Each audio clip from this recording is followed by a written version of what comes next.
Today we take a look at Psalm 2, verse 7, which in a lot of respects is the climax of this particular psalm. And so we'll translate it, but it'll be a longer video because there's a lot of very fascinating connections that are made back to this psalm in the New Testament. And we're going to remind ourselves that in 2 verse 6, the anointed one, the Messiah, who's been enthroned on Zion, the holy hill, is speaking. And so now we're going to pick up with what he says even further. Diangelon ta prostagma Kyriou, Kyrios epen pros me, huios mu esu, ego semeron gegeneka se. Well, this first participle is continuing what this Messiah figure is speaking. It is from diangelo, and you'll see the omega nu ending here, which isn't a genitive plural. This is nominative singular masculine present active participle. So announcing or declaring. So this is continuing his speech. And what's he declaring? It's the prostagma, which is translating the Hebrew chok here, which is a statute or a command, and it's the command of the Lord. Remember that Kyrios has shown up a couple times previously in the psalm. You have these two divine persona who are speaking to one another. And so the Messiah figure is saying, I am announcing the statute or the command of the Lord. And then he says, the Lord said, apen, that's the third singular aorist of lego, to me. And so I mentioned this in a prior video. We have a very interesting dialogue here between the Kyrios and the Messiah figure. You have one person speaking to me. So you have these persona, these prosopa that are in conversation. So the anointed figure is now saying, here's what the Lord said to me as the anointed one on the throne, huios mu esu. So this is, you are, that's the second singular of me, my son.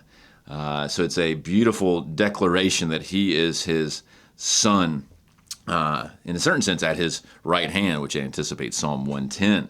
And then he goes on to say, ego, that is the Lord. Semeron here is today, on this day. Gegenekase, which is the first singular, perfect, active indicative from genao. Notice the double in there, the kappa plus the reduplication. Today I have begotten you. Today I have begotten you. So beautiful way that this psalm builds to this climax of the Lord declaring the sonship of his anointed one and this begetting. And this psalm, this particular verse is alluded to in the baptism of Jesus. So you see that in Matthew 3 as well as the parallels in Mark and Luke. And what's interesting in the Lucan form in Luke 3, even though in the traditional sort of the standard text of the baptism scene, it's not quite verbatim from Psalm 2:7.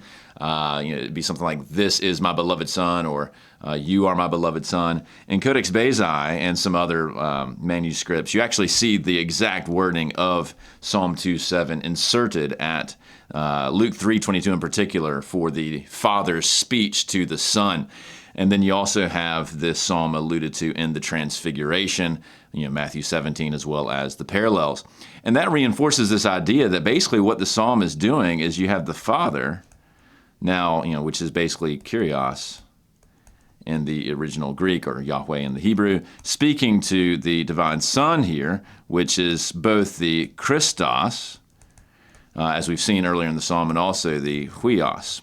And so the gospel writers are unpacking this psalm and expressing how it is getting at a conversation between the Father and the Son that is then manifested below, if you will, in his baptism and again in his transfigurations, which is interesting because Psalm 2 is taking place on a oros, which is also where the transfiguration takes place. But it gets even more interesting if you look at Hebrews 1. Hebrews 1 famously is unpacking the deity of Jesus, and it has a bunch of Old Testament citations in a row.